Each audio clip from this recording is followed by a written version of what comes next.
Chapter 5. Mental Magic in Human Life. Passing on from the lower animal life to the plane of human life, we find on all sides many manifestations of mind power along the lines of telementation and mentative induction. Now, as never before, is this mighty force being employed for worthy or unworthy purposes in everyday human life.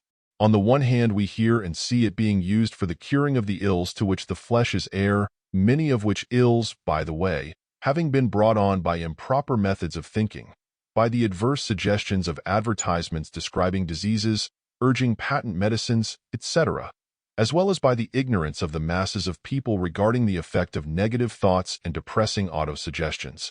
We also see mind power employed through the channel of suggestion, being exerted to bring about better and more positive mental states among those who have been manifesting negative mental conditions. We also witness the exploitation of mind power under various names by numerous cults, sects, and organizations, through many schools, teachers, and publications, under many different names, and backed up by various authorities.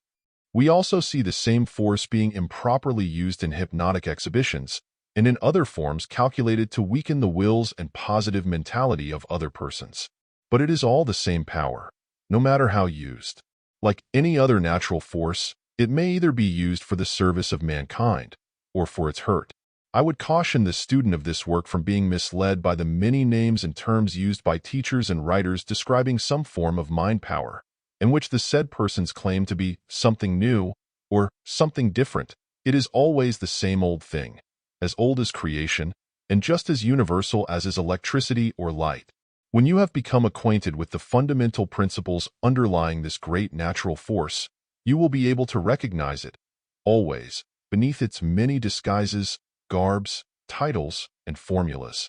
The same old mind power, you will find it, whether in the form of personal magnetism or the subtle fascinating charm of one mind over another, that form of mental force that influences as if by an irresistible charm, that bewitches, allures, charms, enchants, attracts, or in what has been called fascination, in which one person is able to influence another by exercising a powerful influence upon his or her affections, emotions, passions, or thoughts, or in some of the other similar forms of the exercise of an unseen, inexplicable influence upon others, or in the phenomena known as psychologism, etc., with which all are more or less familiar, or in the phenomena attendant upon the revival of the ancient occultism in the last 20 years, under various names and forms, the fundamental principle of which consists in forms of mental treatments of one kind or another, present or absent, or in the phenomena of what has been called suggestion,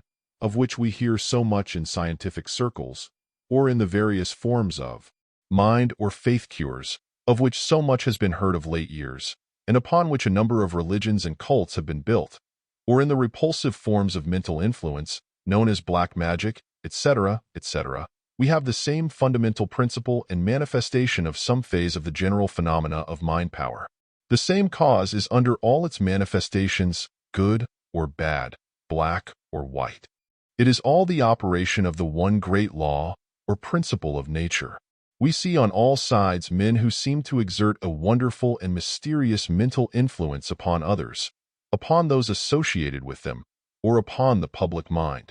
Leaders spring into prominence, apparently owing their power to some mysterious influence over the minds and wills of others.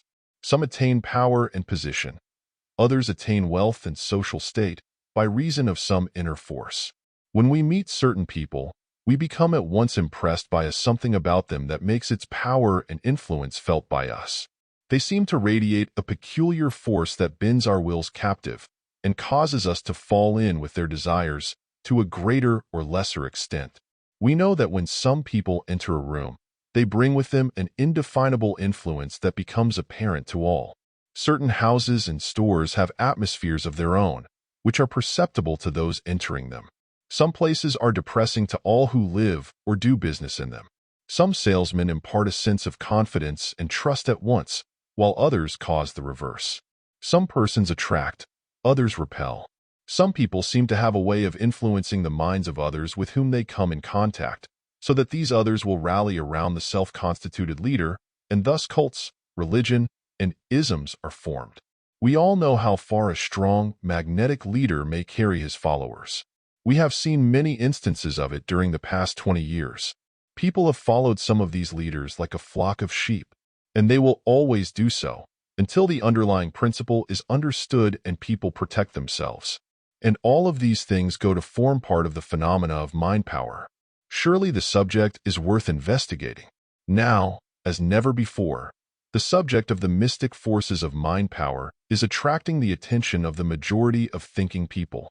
In ages past, the knowledge of the subject was possessed by but the few, who jealously guarded it from the minds of the masses, the latter obtaining but scraps of the hidden knowledge, and that adulterated with the grossest superstition and attributed to the particular form of primitive religion prevailing in the particular place, at that particular time.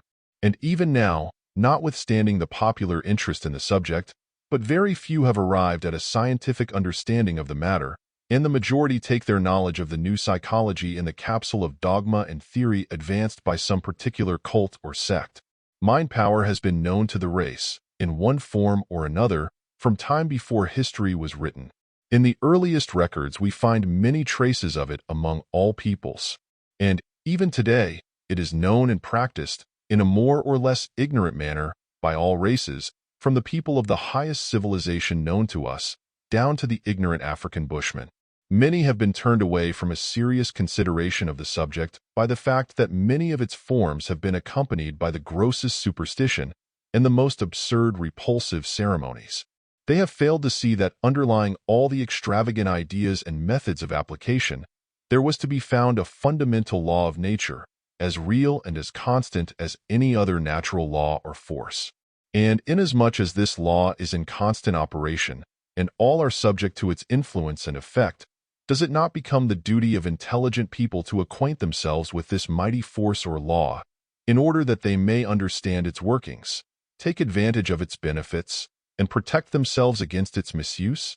Believing that there is but one answer to this question, this book has been written in order to throw light on a subject commonly left in the dark, or at least in the twilight of the human understanding.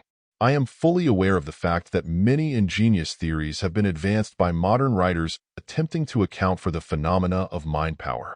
But all students of the subject are aware that these theories, cleverly as they have been designed, are more or less self-contradictory, and many a reader has thrown aside the subject in disgust after a vain attempt at reconciling the opposing views.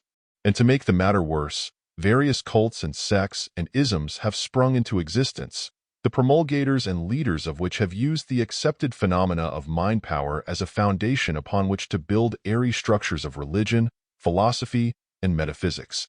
Many of these cults have practically claimed a monopoly of the great natural force, and have assumed the right to be the sole custodians of the secrets thereof, alleging that they have the only real article. All others are base imitators, notwithstanding that all of them show that they have arrived at least a working knowledge of the force and are obtaining results, each obtaining about the same percentage of successes, notwithstanding the fact that each denies the other the fact of possessing the information and right to use it. Is it not apparent to any intelligent observer that they are all using the same great natural force in spite of their conflicting theories, and that their results are obtained in spite of their theories rather than because of them? In a former work, which has served as a basis for the present one, I grouped the phenomena of the manifestations of mind power under the general term of mental magic, the use of the term being justified by the following facts. The word magic was derived from the Persian word mag, meaning a priest. The Persian priests were wonder-workers, or magicians, the latter word being derived from the word magi, the name of the hereditary caste of priests of ancient Persia and Media. This Magian order, or esoteric cult of the Zoroastrian priesthood, represented the center of ancient occultism at that period of the world's history, and its influence was felt in all parts of the world and continues down to this time. So highly were its members respected and considered that the term wise men and magi were synonymous. The three wise men mentioned as appearing at the birth of Christ, Matt. 2, were known as the magi, or wise men from the east. From the word magi came the term magic, which Webster has defined as follows: the hidden wisdom supposed to be possessed by the magi, relating to the occult powers of nature. mastery of secret forces in nature, having extraordinary properties, seemingly requiring more than human power, etc. So we may consider the word magic to mean mastery of the occult forces of nature, the term indicating the existence of such forces and the possibility of the mastery or control of them. And in ancient times, magic was always believed to be connected in some way with the use of the mind, particularly in its aspects of will, desire, and imagination. Effects were believed to result because some magician either willed it, desired it to be, or else imagined it would occur. In each case, the result happening as a materialization of the mental conception or wish. Wishing was always believed to be a magical operation, and if we examine a wish, we see it is composed of the use of the imagination, coupled with desire, and backed up with will. And so, I felt that I was justified in using the term mental magic in considering the various phenomena resulting from the manifestation of mind power. But by the use of the term mental magic, I meant more than the mere mental control of the occult forces of nature. I meant that these occult forces of nature are themselves mental in character and nature, and that their control or mastery means simply the conscious use, control, mastery, and application of certain mental forces, called occult, that are possessed by the race and are used by all, either consciously or unconsciously. The mastery or control of these forces means that one may learn to knowingly apply that which all have been using blindly and unknowingly. And as knowledge and intelligent use always means power, the knowledge of the principles of these forces and the consequent intelligent application of them brings power to those acquiring it. While it is true that that which is known as magic has always been mixed up with a mass of credulity, superstition, and meaningless forms and ceremonies, the close student will see that these excrescences and appendages necessarily arose from the superstitions of the mass of the people, and to the various forms of primitive religions that the race has fostered during the procession of the centuries and ages. The magicians were nearly always priests in the old days, that being the only career open to them, and one that enabled them to erect the barrier of primitive religious rites between their wisdom and the ignorance of the race. The careful student will be able to trace the possession of something real and true always manifesting among the various forms and ceremonies of the various ancient cults. There was always to be found an esoteric or inner cult within the mass of the exoteric or ignorant priesthood and followers of the temples. There was always the light of truth burning in the holy of holies of the temples, for those who were sufficiently advanced to worship at its shrine. And, among the dim records of the ancient mysteries that have come down to us from ancient India, Egypt, Persia, Chaldea, Babylon, Greece, and Rome, and the other old centers of civilization and culture, we may always find the underlying principle of the existence of some mighty force connected with the human mind, or more particularly, the will, that was at the bottom of the mysteries and magic and miracles. Back of all the ceremonies, rites, and incantations was the esoteric idea that the will was the real force employed under the mask of incantation and rites assumed to impress the imaginations and minds of the populace. Back of the amulet and charm was the working of the will of the person wearing them, which was called into effect by the faith or imagination, a real power and not a fancy as many believe, of the man ignorant of the real force.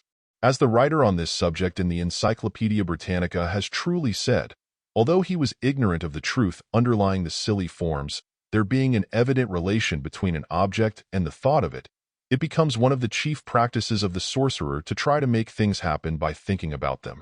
And the same writer in another place speaks of the element in magic, not depending upon spirits, depends upon imagined powers and correspondences in nature, of which the adepts avail themselves in order to discover hidden knowledge, and to act upon the world around them by means beyond the ordinary capabilities of men. Thus, by mere effort of will, etc., etc. And the student who will look under the surface and read between the lines will be able to see the evidence of mental magic underlying all the forms of magic, mystery, and wonder-working miracles of all times and ages and people, of all kinds, character, or name. Behind all the masks he will see the features of this use of the mind power of man, always the same, in spite of the fantastic and grotesque masks and trappings. I could fill pages with recitals of the many disguises under which mind power masquerades, but I must hurry on the telling how. and I can do no more than to hastily call your attention to the many evidences of the use of this power in all parts of the world and in all times. The ancient mysteries of Egypt, Greece, etc., were systems of forms and ceremonies, wherein were hidden the use of mind power. The sick were brought to the temples and healed. The minds of the populace were filled with the thoughts of victory impressed upon them by the will and subtle suggestions of the priests. What we know in these days as mental suggestions, including that which we now call affirmations or autosuggestions, were understood and skillfully used by the priests or magicians in order to control the people. And it must not be for a moment supposed that these forces were used for evil purposes. On the contrary, the priests were the real governing classes, the powers behind the throne, and they felt the responsibility of power and endeavored by their knowledge of the occult forces of the mind to lead the people in the right path. Of course, selfish men there have always been, and we hear of cases away back in the early days of history where this power was prostituted for evil and selfish purposes, just as power is always capable of wrong application. In all ages we learn of the healing of the sick by mental power, for mental healing presents an unbroken line from the earliest days down to the present, concealed often under fancy trappings, but the same in principle always. And what we call mental suggestion has always been in force in the hands of the leaders of the race to influence, for good or evil, those under them. The great leaders of men have always been adept in the use of mind power, although many of them have never suspected the sources of their power. To many it may seem almost sacrilegious to state that the highest uses of mind power, such as leading the race up to higher ideas, aims, and accomplishments, to success, happiness, and health, are merely higher forms of the same force that is used by the ignorant and repulsive savage in his rites and dark practice. But it is true. Mind power is like any other great natural force. It is above good or evil. It is neither good nor evil, but may be used for either. This is true of electricity, steam, explosives, and every other natural force. And we might as well look this fact squarely in the face and govern ourselves accordingly. The same force that is used by the modern healer when he or she treats a patient for health, success, or some other desirable quality is the same used by the black voodoo, the Congo sorcerer, the Salem witch, the Hawaiian kahuna, who prays people into sickness and death, the medicine man of the American Indian, with his charms and incantations, the wizards and enchanters of the Middle Ages, the practitioner of adverse treatments, or malicious mental magnetism of the modern cults. The same force pervades all, just as the same life force flows through the saint and sinner, the angel and demon, the dove and the serpent, the lamb and the tiger. Nature's one force through all. And just as mind power is brought into operation through the prayers of the faithful of all religions, before their shrines, images, and holy objects, so may the force be brought into operation through the fetishes, conjurations, enchantments, charms, spells, and devil worships of the ignorant and depraved minds. The secret is this: the power does not come from the supposed source, but from within, the mind of the man employing it. And, still more startling to the uninitiated, is this statement, which is equally true. The power of the mind of the person affected is the real cause of the effect, rather than the power of the mind of the supposed causer, the latter merely calling into operation the power of the mind of the person affected. Passing from the past to the present age, we see in greater use than ever this wonderful mind power. No longer the property of the few, the information has filtered out among the masses through various sources, and we see the force in use on all sides. Often, the persons using it have not the true knowledge of its real nature, and such persons often involve themselves in a terrible whirlpool of effects by reason of a selfish and base employment of this power. Many are playing with this force like children playing with dynamite. It is one of the purposes of this book to call the attention of such people to the nature of the force they are employing, and the possible, nay, probable, results of a misuse of it. Not that they are punished for such misuse, but rather by reason of it. Black magicians are invariably caught in the meshes of their own nets, are entangled in the psychic machinery of their own manufacture, and are blown up by their own psychic high explosives. In concluding this little consideration of the subject, I would call the attention of the student to the fact that now, for the first time in the history of the world, mind power is being employed for furthering commercial aims and ends. Mental treatments for wealth and success are commonly known and advertised. Instructions in the use of suggestion for commercial purposes are furnished both personally and in correspondence courses. The laws and principles are explained, partially at least, in books written for the instruction of those selling or advertising goods and otherwise soliciting the patronage of the public. It is true that the few strong men in business life have always made use of this force, consciously or unconsciously, but never before has it been taught generally as a part of a business education. It has been reserved for America to recognize the force and to boldly apply it in this way, /E, to the making of dollars. And other countries are fast falling in line.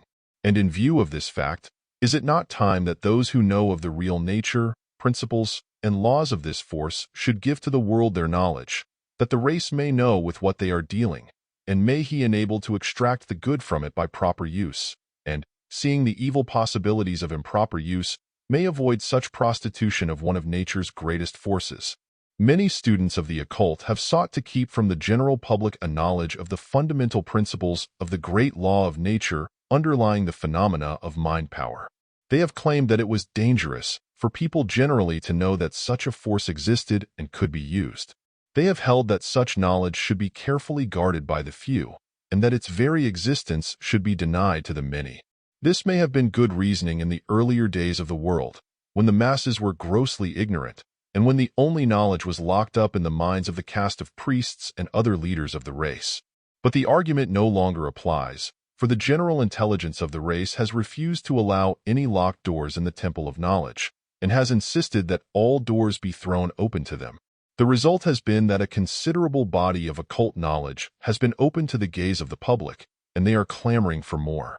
Much of the knowledge possessed by the public regarding mind power is but quasi-knowledge, half-truths, and the time has come when the whole truth should be taught. The time has arrived when the public should be made acquainted with the great force underlying the phenomena of mind power. People should be instructed regarding this force, its laws and operation, its intelligent and proper use, with directions designed to protect people against its improper use against them on the part of others. This latter a most important matter in these days of occult and psychic investigation on the part of the public, and the attempted base and selfish uses to which some are putting the occult mental forces of nature. It is too late to deny or ignore the existence of the mighty mental force in nature that underlies the various forms of phenomena that go to form the outward phase of mind power, good and bad. Too much has been witnessed by the public concerning these matters for them to be hushed by the old cry, "There's nothing in it but imagination." On the one hand, they have witnessed the various treatments of the healers, tending toward the cure of disease, the attainment of success, etc. And on the other, they have heard whispers of adverse treatments, etc., and have heard of, or read, the various courses of instruction in hypnotism, mesmerism, etc., etc., and have seen evidences of the good and bad effects of what has been called suggestion in all of its forms. And they are beginning to realize that all of these things, differing as they may seem, have a common root in some natural force. And they are demanding, like the man from Missouri, to be shown. And they have a right to demand this. The race has always recognized the existence of a mighty force of nature which man has employed, consciously or unconsciously, in the direction of influencing his fellow men, other forms of life, and even the so-called lifeless things around him. In the earlier days, this use of the force was called magic, black and white, mystical art, divine power, miracle, fascination, charming, enchantment, wonder-working, necromancy, etc., and in its more base and evil uses, black art, witchcraft, sorcery, voodooism, etc. For it must be remembered that this great force of nature is capable of base as well as of noble use. Like any other great natural force, like electricity, the power of explosives, steam, the X-rays, radium, etc., this great force is capable of the highest and most beneficial uses by man when properly applied, and is also capable of being applied to the most harmful purposes. Different as are the results arising from the varying applications, the force is the same in each case. The forces of nature are not possessed of a sense of good and evil, Their function and purpose is to act in obedience to the laws of their nature without regard to the question of good and evil to those by whom, or against whom, they are employed. This may seem like a terrible thing, but a moment's thought will satisfy you that it is true of all natural forces, and the question of good and evil, and its reward or punishment, belongs to another plane of life. But it may be asked, why do I wish to inform the public about a force unknown to many, which is capable of evil as well as of good use and results? The answer is simple. Ignorance is no protection against anything, for the knowledge is always possessed of the few who may use it on the ignorant many without suspicion. The greater publicity is given to a thing, and the better it is understood, the better may its good effects be obtained, and the less the danger of its improper use. Forewarned is forearmed. If a thing is good, the greater publicity given it, the greater the good. If it is evil, the brighter the searchlight turned upon it, the less danger is there attendant upon it. The danger of all evils lies in the darkness of concealment, not in the daylight of publicity. Turn on the light has always been the watchword of progress and civilization. And more particularly is this so at the first decade of the 20th century, when the interest in occultism and kindred subjects has made a number of people acquainted with mind power, and has acquainted them with its uses, under various names and theories. And in many cases it is being practiced upon people who are unfamiliar with the subject, and therefore it is time that someone should turn on the light, that it may be seen by all men and known for what it is, capable of the highest and the lowest uses, but a great force of nature. And with this exposition of it, goes the remedy and protection against improper use, as well as the knowledge of its wonderful proper uses. If it be a bane, here is the antidote. But it is not necessarily a bane, any more than steam, electricity, and explosives are a bane to mankind. What would be thought of people who would suppress knowledge of all natural laws because of the possibility of improper use? Ignorance is no protection. Truth and fact must be followed to the end, and it will be discovered that, in nature, every force that may be possible of hurtful use may be guarded against by natural means. So much for the unpleasant side. But there is a very pleasant side to this subject of mind power. This force has come to man just when he most needs it. He has used the so-called mechanical forces to clear away the obstacles that nature put into his way in order to develop him into a man, and now he turns to higher forms of energy and work. He is crying for new worlds to conquer, and these new worlds will be conquered by the mind, rather than by the muscle. Great things are before the race, and one of the greatest forces in nature in the work of the building up of the Superman will be this force called mind power. By it man will be enabled to fight off the forces of ignorance and materialism, and to draw to himself knowledge from the universal mind that will enable him to accomplish the heretofore impossible. In this book, I shall treat mind power as I would any other great force or energy of nature, i.e., in a scientific manner, stating the principles plainly and without concealment, and also giving in full what I and other experimenters along the lines of this subject have learned of the methods beneficial and the reverse, concerning the applications of these principles. In the case of the beneficial application, full directions will be given that the student may avail himself of the force to the fullest extent. In the cases where the subject of the harmful use of the force is alluded to, the student will be instructed how the same may be prevented, obviated, and neutralized, so that full protection is assured. This is what I should do in lessons upon electricity, steam, or explosives, and that is the course I purpose following in this work. It is possible that this course may bring upon me the adverse criticism of those who believe that the public is not ready for such knowledge, and that such things should be reserved for the few. To such people and all others, I would say that I have no sympathy with such an attitude, and I believe that the race is ready for all the truth, and that which is proper for the few is proper for the many. I believe that the greater the degree of knowledge, the greater the degree of power and advancement. I believe that ignorance is not happiness, and that to keep a man ignorant of a natural fact, in order that he may escape its effect, is like allowing him to smoke when seated on a keg of powder rather than to acquaint him with the knowledge of explosives, or, to use another figure, to advise him to bury his head in the sand like an ostrich, rather than to look upon the approach of a possible danger. I do not believe in such sophistry. I do not believe in ignorance. I do not believe in darkness. Therefore, I purpose to turn on the light.